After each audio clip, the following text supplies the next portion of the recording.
7월에는 한인사회 뉴스의 중심 라디오 서울 1650.com과 함께하세요.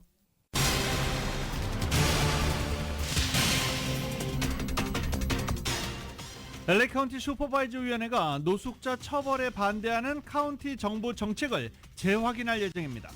집값 폭등으로 부모 집에 얹혀 사는 자녀들, 즉 캥거루족이 늘고 있는 가운데 최근 들어서 젊은 세대 캥거루족이 빠른 속도로 증가했습니다. 캘리포니아에서 코로나 바이러스 감염률이 2022년 이후 최고치를 기록하고 있습니다. 보건 전문가들은 주민들에게 백신 접종을 권고하고 나섰습니다. 최근 캘리포니아 곳곳에서 산불이 발생하고 있는 가운데 산불 연기가 다른 유형의 오염물질보다 뇌 건강에 더 나쁜 영향을 미치는 것으로 조사됐습니다. 리버사이드에서 어제 오후부터 산불이 발생해 4천여 에이크를 태우며 확산 중입니다. 인근 주민들에게 대피령이 내려졌습니다. 어제 오후 발스토어 지역에서는 진도 4.9 규모의 지진이 발생했습니다. 비교적 강진으로 LA에서도 흔들림이 감지됐지만 다행히 인명 재산 피해는 보고되지 않았습니다. 대선을 3개월여 앞둔 가운데 아이오와주가 임신 6주 이후 낙태를 금지하는 법을 시행하면서 이를 도화선으로 낙태권 이슈가 대선 뇌관으로 다시 급부상했습니다. 바이든 대통령이 트럼프 전 대통령을 겨냥해서 대통령의 면책 특권을 제한하고 또 대법관의 종신제를 폐지해야 한다고 제안했습니다. 지난 5월 주요 도시들의 주택가격이 전년 동기 대비 6.8%가 상승해 역대 최고 수준을 경신한 것으로 나타났습니다. 연방준비제도가 올해 기준금리를 내릴 것이 확실시되면서 채권 펀드에 큰 돈이 몰리고 있습니다. 올해 들어 7월 말까지 거의 1,500억 달러의 자금이 몰렸습니다. 국가 부채가 처음으로 35조 달러를 돌파했습니다. 대선 후보들은 부채 부담을 줄이기 위한 의견을 내놨지만 호응을 얻지 못해 향후 미국 국가 부채는 더욱 커질 전망입니다. 파리올림픽 남자 철인 3종 경기가 센 강의 수질 문제로 결국 하루 미뤄졌습니다. 앞으로의 경기가 예정대로 치러질 수 있을지 미지수입니다. 한국 탁구 혼합복식 임종훈, 신유빈조가 홍콩을 꺾고 동메달을 획득했습니다. 한국 탁구의 12년 만의 메달입니다.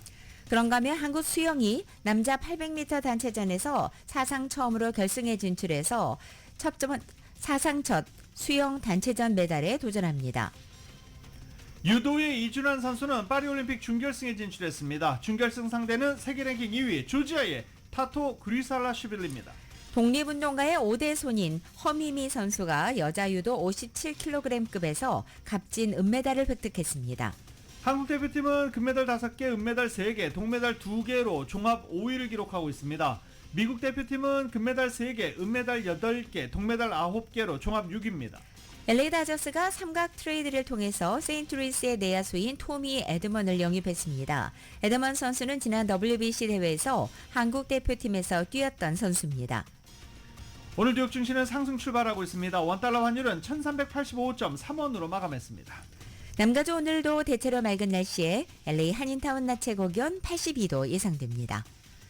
이 시간 주요 뉴스는 하늘 위 호텔, 세계 최대 항공기 아시아나항공 A380에서 차별화된 서비스를 만나보세요. 고국까지 편안하고 안전하게 모시는 아시아나항공 제공입니다.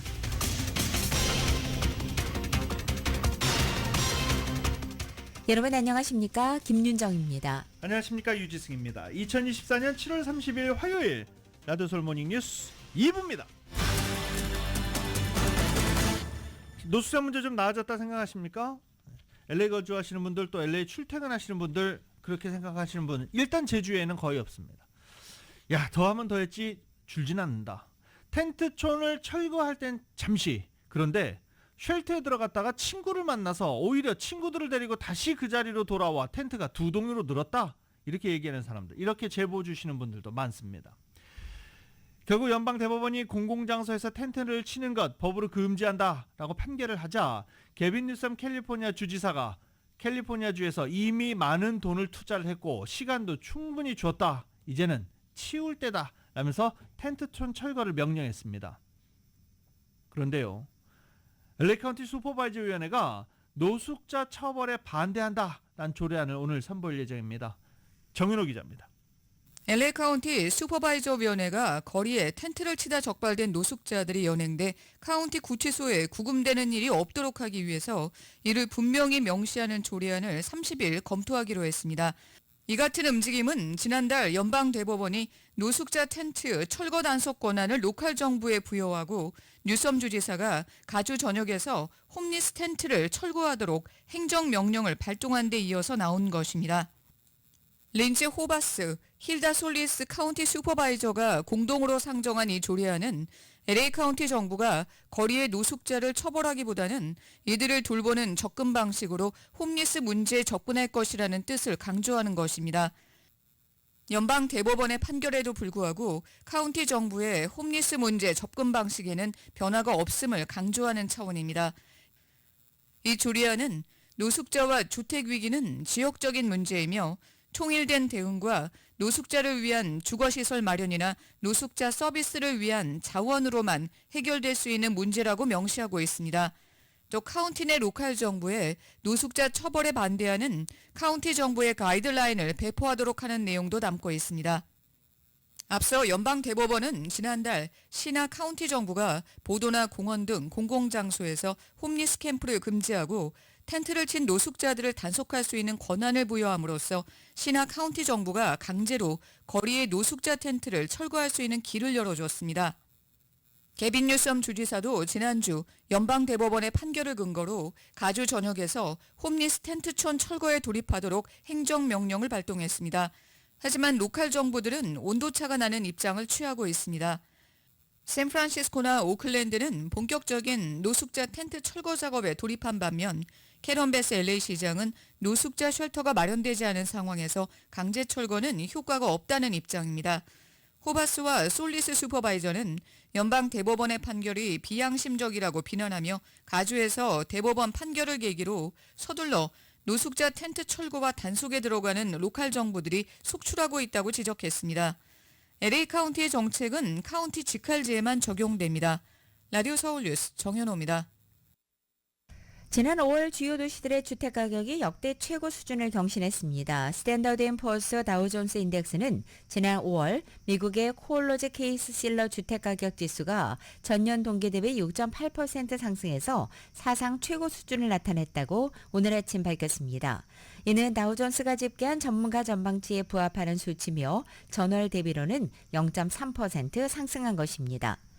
고금리로 기존 주택 매물 공급이 줄어든 것이 집값 상승세 지속에 주된 배경으로 작용하고 있습니다. 사상 최고치를 경신하긴 했지만 상승률은 지난 4월과 비교할 때는 다소 낮아진 것입니다. 이 캥거루족이라고 그러죠. 네, 아직도 부모 집에 얹혀 사는. 근데 이게 참 뉘앙스마다 조금씩 달라요. 몇 세대가 함께 모여 산다. 대가족이다. 아, 보기 좋다. 아시아권에서는 주로 대부분 이렇게 얘기들 많이 하죠. 근데 함께 살면 또 그게 그렇게 또 캥거루족이다 라고 해서 비난하는 그런 상황도 있습니다. 대학 졸업 후에도 독립하지 않고 부모와 함께 사는, 부모 집에 얹혀 산다 뭐 이렇게 표현하는 사람들 많죠.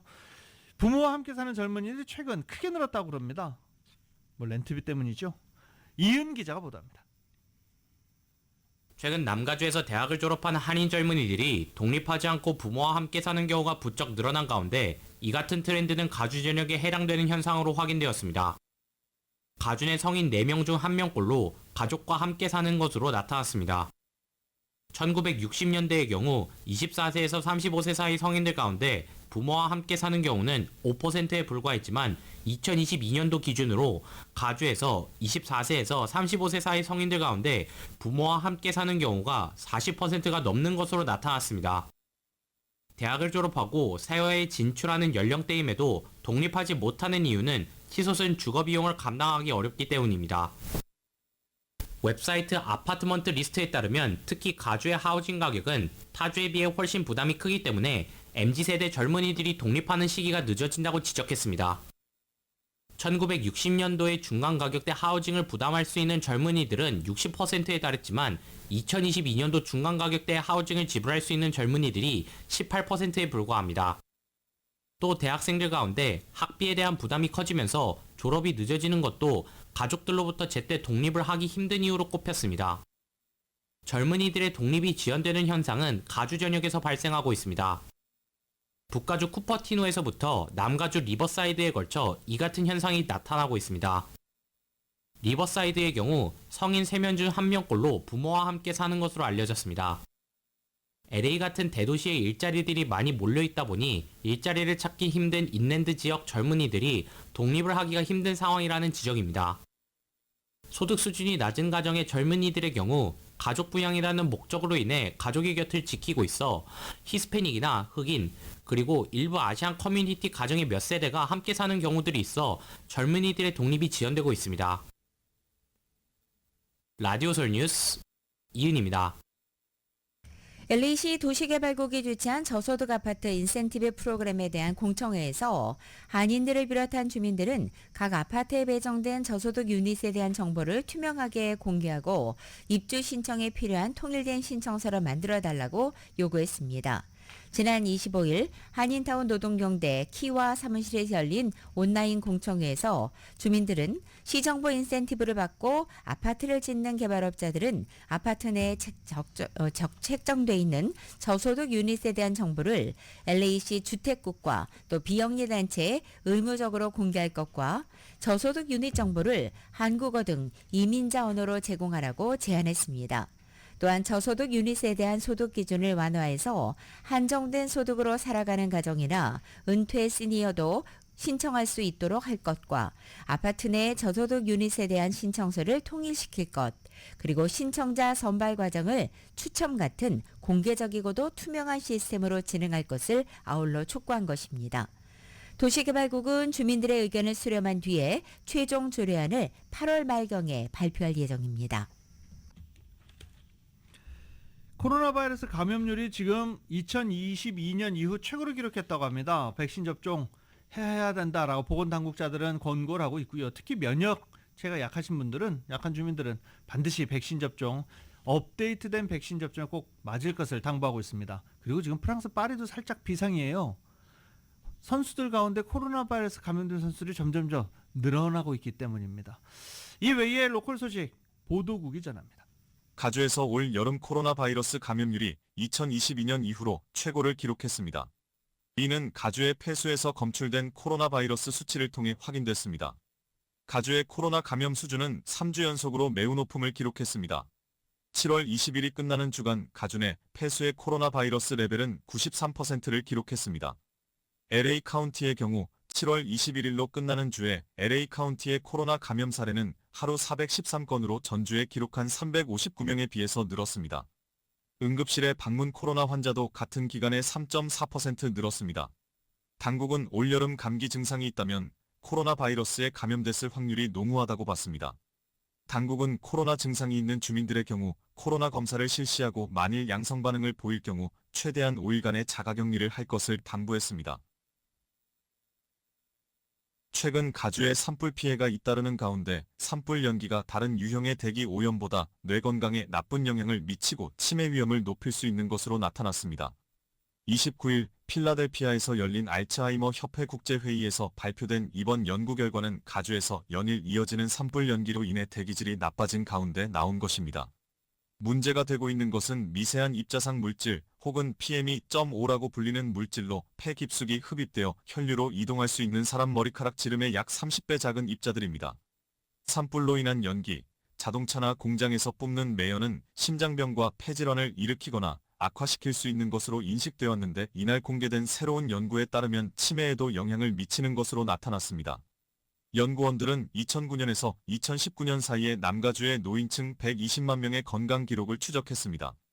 대기질 모니터링과 다른 데이터를 이용해 산불 연기 또는 또 다른 원인으로 인한 PM2.5에 3년 동안 노출된 케이스를 연구했습니다. 스탠포드의 한 연구에 따르면 산불의 영향을 받은 토양에서 독성 화학 물질이 발견됐으며 독성 금속 입자가 장거리를 이동함에 따라 재성장이 느려질 가능성이 있습니다. 이 연구는 산불 입자의 농도가 1마이크로그램 증가할 때마다 새로운 치매 진단의 가능성이 약 21% 증가한다는 것을 발견했습니다. 이번 연구 결과는 대기질이 나쁜 지역에 거주하는 저소득층 인구가 알츠하이머의 위험에 더 노출돼 있다는 것을 의미합니다. 라디오 서울 보도국 뉴스룸입니다. 서든 캘리포니아 에디슨을 포함한 캘리포니아의 3대 전력 회사들의 전기요금이 지난 10년간 약 2배 오른 것으로 나타났습니다. 캘리포니아주의 공공유틸리티위원회 CPUC 산하 소비자 권익사무실이 최근에 발표한 2024년 2분기 전기요금 보고서에 따르면 킬로와트당 평균 전기요금은 북가주와 중가주의 퍼시픽 가스앤전기가 0.367달러, 남가주의 서든 캘리포니아 에디슨이 0.332달러, 샌디에고가 0.383달러로 나타난 것입니다. 이 같은 요금은 약 3년 전과 비교할 때 51% 그리고 20%가 올랐고 10년 전과 비교하면 110%, 90%, 82% 각각 증가한 것입니다. 전기요금 상승은 산불 완화 관련 비용과 송배전 시스템에 대한 투자, 태양광 시스템에 대한 보조금 등이 주 원인으로 분석됐습니다. 이런 가운데 전기요금 체납 고객도 적지 않은 것으로 나타난 가운데 이들 3개 회사를 모두 합쳐서 고객 가운데 18.4%가 전기요금을 체납한 것으로 나타났습니다. 주택보험료 때문에 너무 힘들다라는 분들 요새 굉장히 많습니다. 이상기후 여파로 대형 자연재해에 따른 피해가 늘면서 주택 화재 보험료가 매년 가파르게 올라서 주택 보유자들의 부담을 키우고 있다고 CNBC가 보도했습니다. 기상이변으로 대형 산불, 폭풍, 홍수 등 자연재해 발생 빈도가 높아진 가운데 보험사들이 늘어난 보험금 지급 부담을 보험료 인상으로 소비자에게 전가하고 있는 탓이라고 CNBC는 전했습니다. 실제로 온라인 보험 중개업체 폴리시 지니어스에 따르면 2022년 5월부터 2023년 5월 새 1년간 주택 화재 보험료는 평균 21%나 급등했습니다. 이게 지금 조사가 조금 오래돼서 잘못된 건데요. 그 이유가 뭐냐면 2022년 5월부터 2023년 5월까지 주택보험료 21% 급등, 2023년부터 지금 2024년이죠. 이 사이에 캘리포니아를 떠난 메이저 보험사들이 다 캘리포니아를 떠났습니다. 그리고 캘리포니아 다시 복귀하는 조건, 보험료 급등을 내걸고 있는 상황입니다. 훨씬 더 보험료는 올라갈 가능성이 있습니다. 이 보험사들이 늘어난 비용을 이유로 들어서 보험료를 인상하고 있지만 구체적인 자료를 공개하지 않고 있어서 자연재해가 보험료 인상에 어느 정도 영향을 미쳤는지는 불명확합니다. 코로나 바이러스로 힘들다 하면서 여러 식료품 업체들이 가격을 상승시켜놨죠. 그런데 나중에 기업 재무보고 숫자를 보니까 수익은 훨씬 늘어난 겁니다. 그러니까 힘들지 않은 상황에서 가격을 인상시켰다는 게 나타난 셈이 된 것입니다.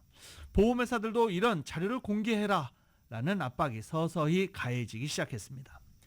하버드대학 주거연구 공동센터 카를로스 마틴 디렉터는 주택에 영향을 미칠 수 있는 재해 위험 수준이나 종류가 엄청나게 변화하고 있다며 현재 주택 보유자는 물론 보험사들조차 이를 보험 통계에 어떻게 반영해야 할지를 혼란스러워하고 있는 상황이다라고 말하기도 했습니다.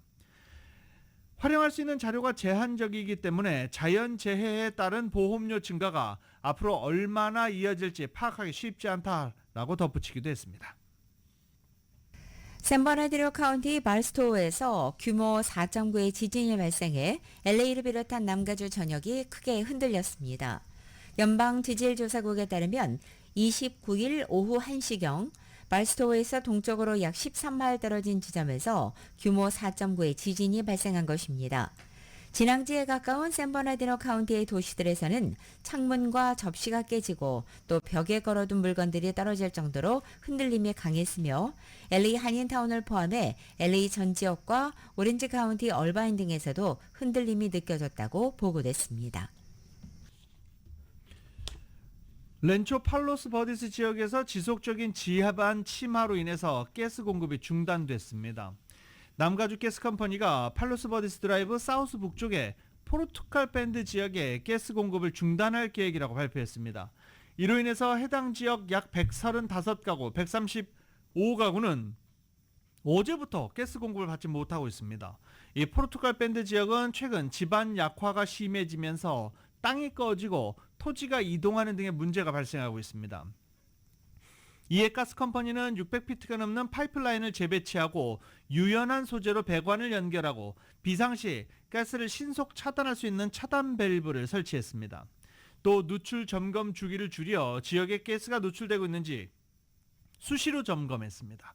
그러나 상황이 점점 악화되면서 가스를 계속 공급하는 것이 안전치 않다고 판단해 결국 가스 공급을 중단하기로 결정한 것입니다. 이 가스 컴퍼니는 예상치 못한 가스 공급 중단에 대해서 주민들에게 사과하면서도 현재 상황에서는 안전을 위해 즉각 조치를 취했어야 했다. 이머전시 상황이었다라고 설명했습니다. 가스 컴퍼니에 따르면 현재까지 가스 노출은 보고되지 않았으며 공급은 중단되지만 주민들에게 대피 경고나 명령은 내리지 않았습니다. 렌초 팔로스 버디스 시 당국은 만약 지역이 안전하다고 판단되면 가스 차단을 지연시키기 위해 가스 컴퍼니와 접촉하며 노력하고 있다라고 말하기도 했습니다. 하지만 주민들 가스 공급 중단하는 거 너무 급작스럽고 가혹하다라면서 불만을 터뜨리고 있습니다. 가스 공급 중단되면요 뜨거운 물 안 나오죠. 네, 샤워를 못 하죠. 음식을 할 수도 없습니다. 모두 일회용 전기 버너 이렇게 혹은 브루스타 등등을 구입해야 되는 상황입니다. 뉴저지주 노우드의 한 가정집에 침입해서 일가족을 위협하는 등 무장 강도 행각을 벌인 40대 한인 남성이 체포됐습니다.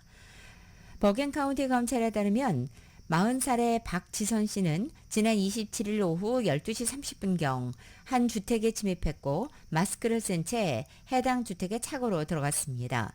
박 씨는 아시안부부 2명과 어린이 3명 등 가족 5명에게 총구를 겨누고 위협했습니다. 하지만 위협을 받은 가족들이 크게 비명을 지르자 겁을 먹은 박 씨가 곧바로 집을 빠져나와 인근 숲으로 도주했고 이 출동한 경찰이 수색 끝에 박 씨를 찾아내 체포한 것입니다. 텍사스주 캐롤턴 출신으로 한국 국적자인 박 씨는 실제 총기와 유사한 비비탄 권총을 들고 주택에 침입했습니다. 박 씨에게는 1급 무장강도, 2급 침입, 3급 불법 무기 소지, 4급 가중폭행 혐의 등이 적용됐습니다.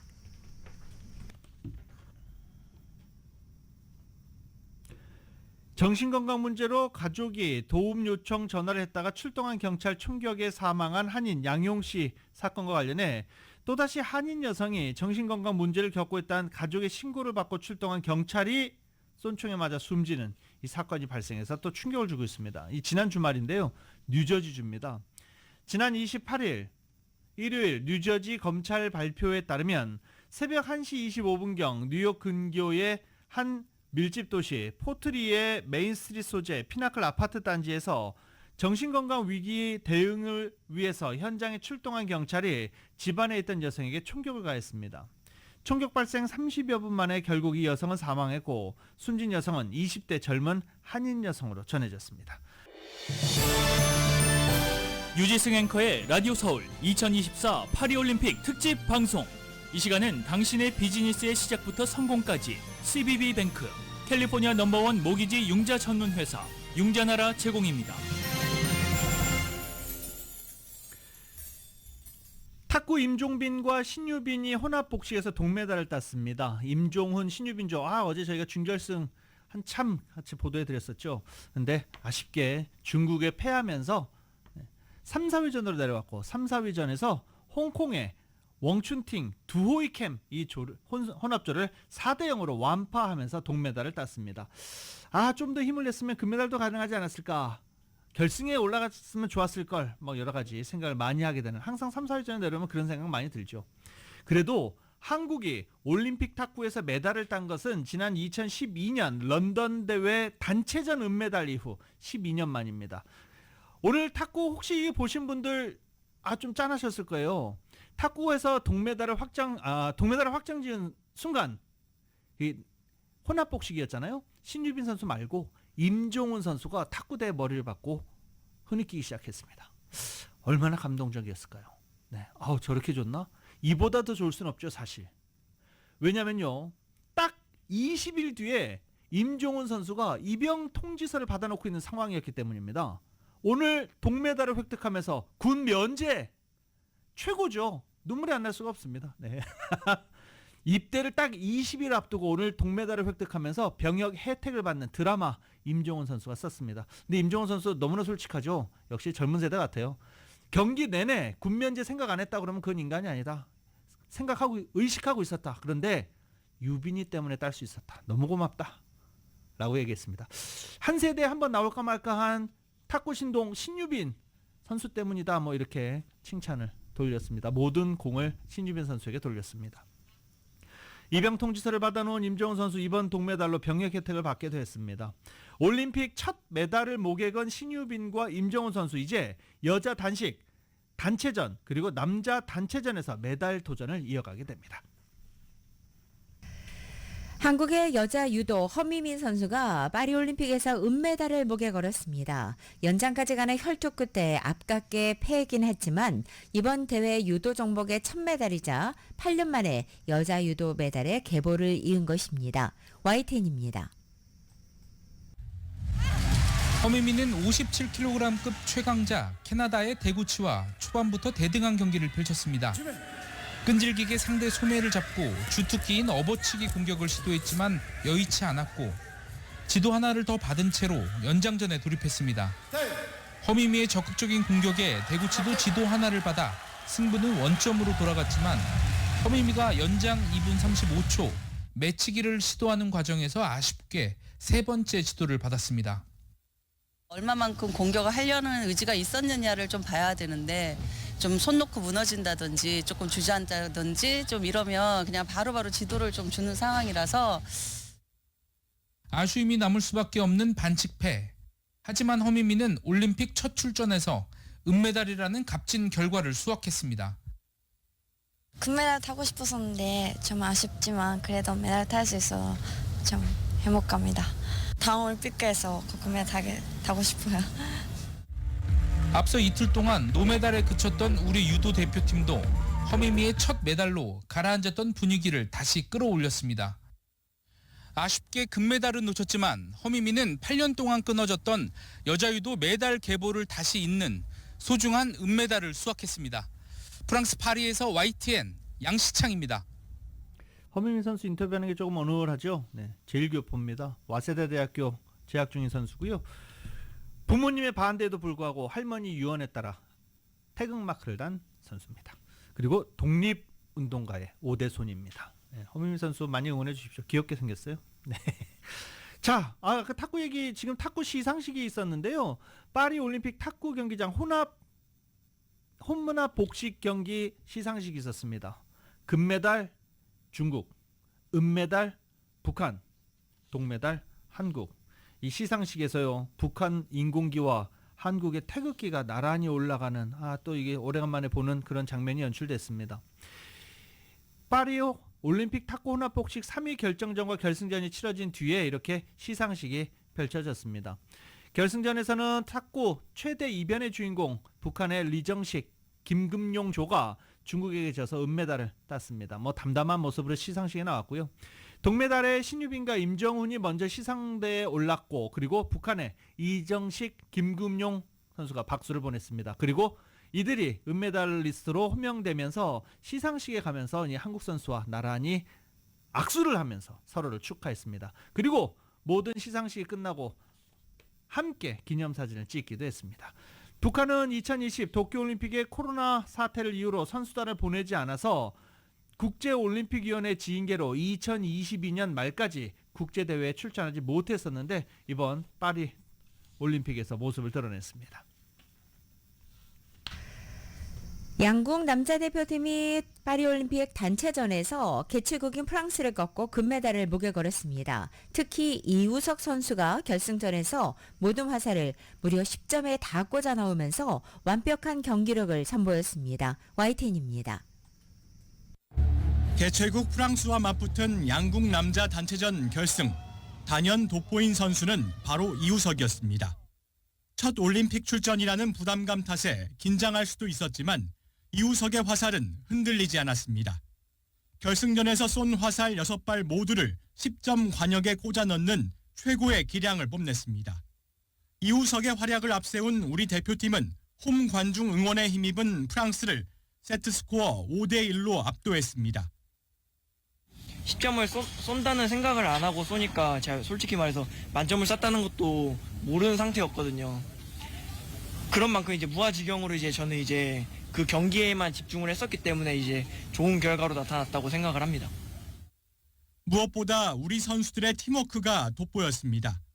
세계 최고의 공사 김우진은 위기 때마다 10점을 쏘아 올리며 맏형 역할을 충실히 했습니다. 일단 저희가 긴장되는 상황 속에서 경기를 또 많이 하다 보니까 어느 정도 적응이 됐던 것도 있는 것 같고, 또 뒤에 감독님께서 항상 좋은 말씀 많이 해주시고, 천재 막내 김재덕 역시 위기 때마다 분위기 반전에 힘을 보탰습니다. 10점을 기록할 때마다 포효하며 형들에게 힘을 불어넣었고, 결승전에서 8점이 한 발 나왔지만 나머지 5발 모두 10점을 쏘면서 강심장다운 면모를 보였습니다. 모든 걸 쏟아부어 결국 완벽한 결과를 만들어낸 우리 남자 양궁 대표팀. 이번엔 파리에서 값진 금메달을 목에 걸며 세계 최강임을 증명해냈습니다. YTN 백종규입니다. 올림픽 양궁 남자 단체전 3연패에 앞장선 대표팀의 맏형 김우진 선수가 개인전 첫 금메달을 향해 무난히 시동을 걸었습니다. 개인전에서 이스라엘 선수를 6대0으로 제압할 것입니다. 남자 단체전에서 쾌주의 컨디션은 지금 들으신 대로 9발 중 7차례나 10점에 꽂으면서 쾌주의 컨디션을 보였던 김우진 선수, 개인전에서도 좋은 모습 이어가고 있었습니다. 세계 최고의 궁사로 불리지만 올림픽 개인전 금메달과는 인연이 없던 김우진 선수, 이 혼성전을 포함해서 이번 대회 3관왕을 노리고 있습니다. 32강전에서는 대만의 린지샹 선수와 대결합니다.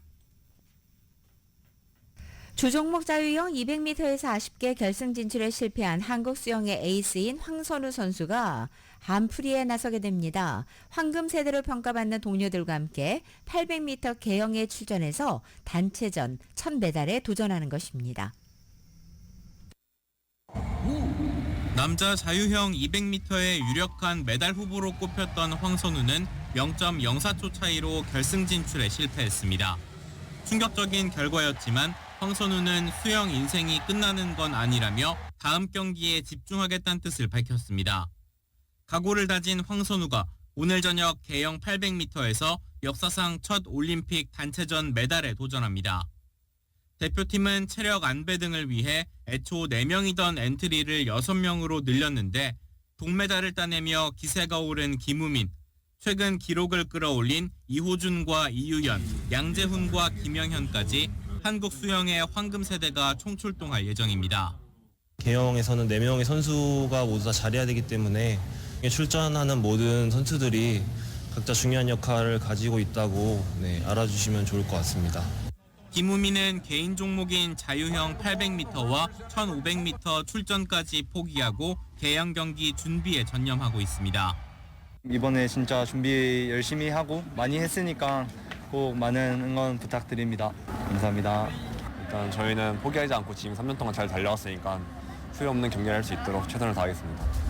지난해 항저우 아시안게임과 2월 세계 선수권 대회에서 저력을 입증하며 유력한 메달 후보로 꼽히고 있는 우리 대표팀. 서양 강국의 전유물로만 여겨졌던 수영 단체전에서 당당히 시상대에 서는 순간을 향해 황금 세대가 오늘 밤 힘차게 물살을 가릅니다. YTN 이경국입니다.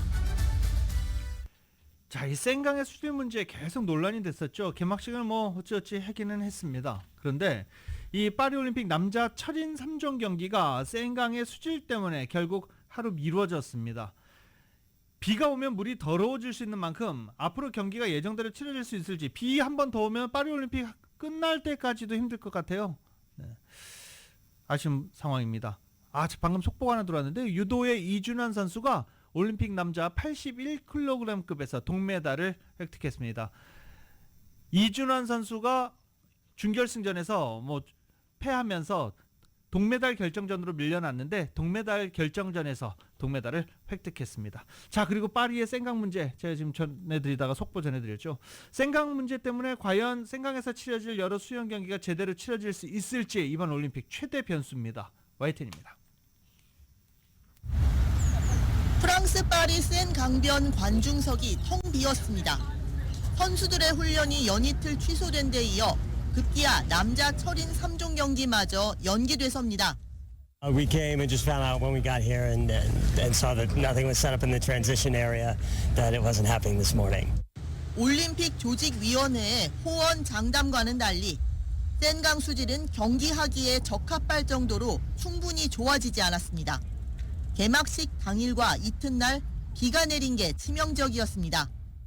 조직위는 현지 시간 31일 오전 여자 철인 3종 경기가 끝난 뒤 남자 경기를 치르기로 했습니다. D-Day가 하루 미뤄진 만큼 선수들은 몸과 마음을 새로운 시간에 다시 맞춰야 합니다. I think it's fair to say you don't get to that place being ranked 1 and 2 in the world without being adaptable. We had an event a couple of years ago because there was a croc sighting up in Port Douglas. So, you know, they're Australians. The boys got an extra 3 hours sleep, so they were pretty happy with that. 경기 일정 연기가 이번 한 번으로 끝날이란 보장도 없습니다. 파리 주변 지역에 비가 오면 처리되지 않은 하수가 센강으로 유입되면서 대장균과 장구균 수치가 또 올라갈 수 있기 때문입니다. 그래서 조직위는 다음 달 2일을 예비일로 잡아두고 최악의 경우 철인 2종 경기로 축소하는 방안도 고려하고 있습니다. 수영을 빼고 마라톤과 사이클만 실시한다는 겁니다. 게다가 그 다음 주엔 10km 마라톤 수영 경기도 남아있는데 장소를 아예 다른 곳으로 옮길 가능성도 있습니다. 그러면 지난 한 세기 동안 수영이 금지되어 온 센강에서 올림픽 경기를 열겠다며 강물 정화에 2조 원 넘게 쏟아부은 파리시의 노력도 물거품이 될 것으로 보입니다. YTN 홍주혜입니다. 유지승 앵커의 라디오 서울 2024 파리올림픽 특집 방송. 이 시간은 당신의 비즈니스의 시작부터 성공까지 CBB뱅크, 캘리포니아 넘버원 모기지 융자 전문 회사 융자나라 제공입니다.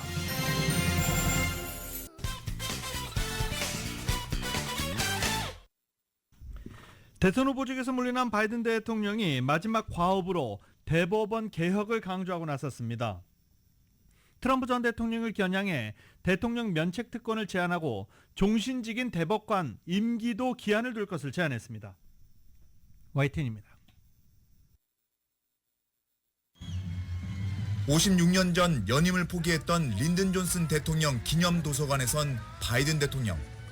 임기가 6개월 남은 가운데 대법원 개혁을 마지막 과업으로 내세웠습니다. 종신제인 대법관 임기를 18년으로 제한해 대통령이 2년마다 한 명씩 임명하자고 제안했습니다. In fact, the United States is the only major constitutional democracy that gives lifetime seats in their high court. Term limits would help ensure that the court membership changes with some regularity. 또 대법원이 트럼프 전 대통령 면책 특권을 인정한 건 잘못이라며 대통령도 죗값을 치러야 한다고 강조했습니다. The president is accountable in the exercise of the great power of the presidency. We're a nation of laws, not kings and dictators. 사실상 대선 후보인 해리스 부통령도 신뢰의 위기에 직면한 대법원은 개혁이 필요하다며 의회가 개헌에 나설 것을 촉구했습니다. 대법원의 낙태권 폐기 판결 이후 아이오와가 낙태 금지법을 시행한 22번째 주가 된 가운데 해리스는 여성의 선택권을 되찾겠다고 약속했습니다. 1 in 3 women of reproductive age in America lives in a state with a Trump abortion ban. When I am president of the United States, I will sign into law the protections for reproductive freedom. 해리스의 러닝메이트 경쟁이 본격화하면서 성소수자인 피트 부티지지 교통부 장관을 강력히 미는 목소리가 커지고 있다는 보도가 나왔습니다. 42살인 부티지지가 러닝메이트가 되면 세대 교체 이미지를 더욱 부각할 수 있다는 겁니다. And he kept his promise on tax cuts for the rich. And if you want to know what a second Trump term would be like, I would start by looking at those rare promises that he actually managed to keep. 하지만 중도층 표심을 공략하기에는 우주조종사 출신인 마크 켈리 상원의원이 가장 유리할 거라는 관측도 나오고 있습니다. 워싱턴에서 YTN 권준기입니다. 어제 아이오와주가 임신 6주 이후 낙태를 금지하는 법을 시행하면서 이것을 도화선으로 낙태권 이슈가 대선 뇌관으로 다시 급부상했습니다. 조 바이든 대통령의 중도 하차로 대선 구도가 트럼프 전 대통령 대 카말라 해리스 부통령 간의 대결로 재편된 가운데 당장 해리스 부통령과 민주당 진영 측은 낙태 문제를 고리로 반 트럼프 전선을 구축해 지지층의 결집을 시도하면서 판세 뒤집기를 위한 총력전에 나섰습니다. 뉴욕타임즈 등 외신에 따르면 아이오와주는 어제 날짜부터 태아의 심장박동을 감지할 수 있는 시점부터 낙태를 할 수 없도록 하는 법을 시행한 것입니다. 그전까지는 임신 22주까지 낙태가 합법이었지만 이제는 임신 약 6주 후에는 낙태를 할 수 없게 된 것입니다. 이번 법 시행은 아이오와주 주정부와 의회를 장악하고 있는 공화당이 주도했습니다. 이 법의 시행이 공화당 입장에서는 악재가 될 수 있다는 것이 현재 언론들의 대부분의 분석입니다. 미국 내에서 낙태권 옹호 여론이 낙태 금지 여론보다 더 우세하다고 평가되고 있기 때문입니다. 대선 승패를 좌우할 경합주 가운데 하나인 애리조나에 속한 인구 50여만 명의 시장이 카말라 해리스 지지 입장을 밝혔습니다. 그런데 이 시장은요, 공화당 소속이에요. 애리조나주 피닉스 주변의 외곽도시 메사의 존 자일스 시장이 애리조나 리퍼블릭 기고를 통해 이번 대선에서 트럼프 전 대통령이 아니라 해리스 부통령을 지지한다라고 주장했습니다. 공화당은 모든 애리조나 주민이 그들의 배경이나 환경과 무관하게 아메리칸 드림을 위해 살 수 있는 자유와 기회를 가져야 한다는 믿음을 지지해왔다라고 강조하면서 트럼프 전 대통령은 정치적 극단주의를 흐르고 있고 우리의 본질적인 자유에 대한 초점에서 멀어지고 있다라고 비판하며 해리스를 지지한다라고 발표한 것입니다. 자일스 시장은 애리조나를 대표한 정치인이었던 맥케인 전 상원 의원이 초당적 정치를 추구했다는 점을 부각하면서 그게 내가 해리스 부통령에서 보는 것과 같은 수준의 인격과 리더십이다라고 밝혔습니다. 또 애리조나 출신 마크 켈리 상원 의원이 민주당 유력 부통령 후보 중 한 명으로 거론되는 점도 언급하면서 역시 내가 그녀를 지지하는 이유다라고 말했습니다. 연방수사국 FBI가 공화당 대선 후보 트럼프 전 대통령의 피격 사건에 대해 수사를 진행하는 가운데 피해자인 트럼프 전 대통령이 FBI와 면담하기로 동의했습니다. FBI 피츠버그 사무소 책임자 케빈 로잭은 총격 사건의 용의자 토마스 크록스의 차량에서 급조 폭발물 2개를 발견했다고도 확인했습니다. FBI는 아직 크록스의 구체적인 범행 동기를 밝혀내지 못하고 있습니다. 이 상업용 부동산 침체 지속으로 지난 2분기 부동산 자산 압류 규모가 9년 만에 최고 수준으로 상승했습니다. 월스트리트저널 보도에 따르면 지난 4월과 6월 미국에서 압류된 사무용 건물과 아파트, 기타 상업용 부동산 규모는 205억 5천만 달러 수준입니다. 1분기 대비 13%나 증가했습니다. 이는 2015년 3분기 이후 약 9년 만에 가장 큰 규모입니다. 미국의 부동산 압류 규모는 2021년 이후 꾸준하게 증가세를 이어오고 있는데 결국 200억 달러를 넘어선 셈입니다. 팬데믹 이후에도 재택근무가 일반화되면서 사무실 수요가 이전보다 급감한 데다가 고금리 장기화로 이자 부담이 많이 늘어난 게 주 요인으로 해석됩니다. 델타항공이 지난 19일에 발생한 글로벌 IT 대란과 관련해 마이크로소프트 MS와 사이버 보안 업체인 크라우드 스트라이크를 상대로 손해배상 청구 소송을 준비하는 것으로 확인됐습니다. 델타항공은 마이크로소프트 MS를 상대로 소송을 제기하기 위해서 유명 변호사 데이비드 보이스를 고용했다는 것입니다.